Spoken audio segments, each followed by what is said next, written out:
देश जिसकी आजादी में भारत ने जान दी, आज उसी देश को लेकर भारत की सड़कों पर गुस्सा क्यों है? यह इतिहास एक बार फिर खुद को दोहराने जा रहा है। 1947 में जब भारत आजाद हुआ तो आजादी के साथ बंटवारा भी आया। एक पाकिस्तान बना, लेकिन दो हिस्सों में, पश्चिमी पाकिस्तान और पूर्वी पाकिस्तान। दोनों के बीच हजारों किलोमीटर की दूरी थी और बीच में पूरा भारत। पूर्वी पाकिस्तान में लोग बांग्ला बोलते थे, लेकिन सत्ता की जबान उर्दू थी और जब किसी से उसकी भाषा छीनी जाती है तो सिर्फ शब्द नहीं छीनते, उसकी पहचान छिन जाती है। 1952 में ढाका की सड़कों पर छात्र उतरे। मांग सिर्फ एक थी, हमारी भाषा को हमारा हक दो। गोलियां चली, लाशें गिरी और यहीं से एक ऐसा आंदोलन पैदा हुआ जिसने आगे चलकर इतिहास की दिशा बदल दी। 1971 पूर्वी पाकिस्तान जल रहा था। नरसंहार, बलात्कार, बेगुनाहों की हत्याएं, लाखों लोग जान बचाकर भारत आ गए। भारत के सामने सवाल सिर्फ राजनीति का नहीं था, ये इंसानियत की परीक्षा थी। उस वक्त भारत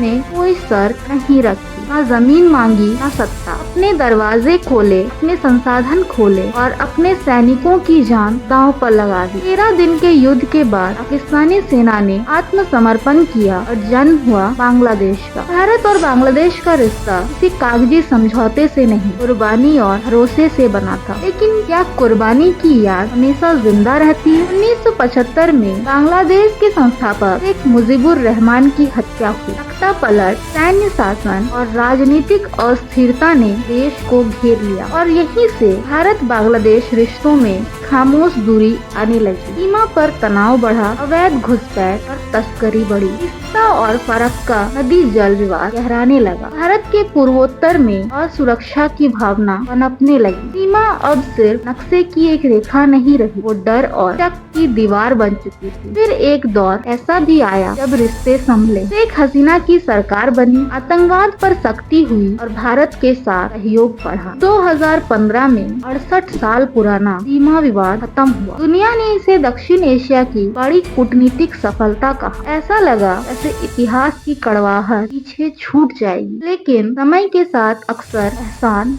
बोझ लगने लगते हैं। जिन हाथों ने कभी सहारा दिया था, वही हाथ राजनीति में असहज महसूस होने लगते हैं। 2024-25 में तस्वीर फिर बदलने लगी। बांग्लादेश में राजनीतिक उथल पुथल हुई, सरकार बदली, सड़कों पर हिंसा भड़की और अचानक नई दिल्ली में बांग्लादेश के खिलाफ प्रदर्शन शुरू हो गए। वजह थी बांग्लादेश में एक हिंदू युवक की भीड़ द्वारा हत्या। ये सिर्फ एक घटना नहीं थी, ये उस भरोसे पर सीधा हमला था जो 1971 में बना था। आज जो देश अपनी आवाज ऊंची कर रहा है, वो शायद भूल रहा है कभी उसकी आवाज दुनिया तक पहुंचाने वाला भारत ही था। जिस आजादी पर आज गर्व है, उसे भारत का खून भी शामिल है। बांग्लादेश में हिंदू घरों में आग लगी, अल्पसंख्यकों में डर फैला। भारत ने चिंता जताई, उस पर बांग्लादेश ने सफाई दी, लेकिन रिश्तों में जो खामोशी आई वही सबसे ज्यादा डराने वाली थी। जब राजनीति धर्म से टकराती है तो सबसे पहले इंसान मरता है और सबसे पहले भरोसा टूटता है। इसी बीच एक और नाम उभरता है, निवेश, इंफ्रास्ट्रक्चर और नदी परियोजनाएं। जब पुराने रिश्ते बोझ लगने लगे तो नए विकल्प आकर्षक दिखने लगते हैं। सवाल अब सिर्फ दोस्ती का नहीं रहा, सवाल पूरे दक्षिण एशिया की दिशा का है। आज भारत और बांग्लादेश एक चौराहे पर खड़े हैं। एक रास्ता संवाद और सहयोग का है, दूसरा अविश्वास और टकराव का। भारत ने बांग्लादेश को कभी कमजोर नहीं समझा, बल्कि अपना माना। लेकिन इतिहास ये भी सिखाता है कि जब एहसान भुला दिए जाते हैं, दोस्ती सवाल बन जाती है। सवाल ये नहीं कि गलती किसकी है, सवाल ये है कि बांग्लादेश को अब भी याद है कि अंधेरे में उसके साथ कौन खड़ा था। क्योंकि ये कहानी सिर्फ दो देशों की नहीं है, ये कहानी है पूरे दक्षिण एशिया के भविष्य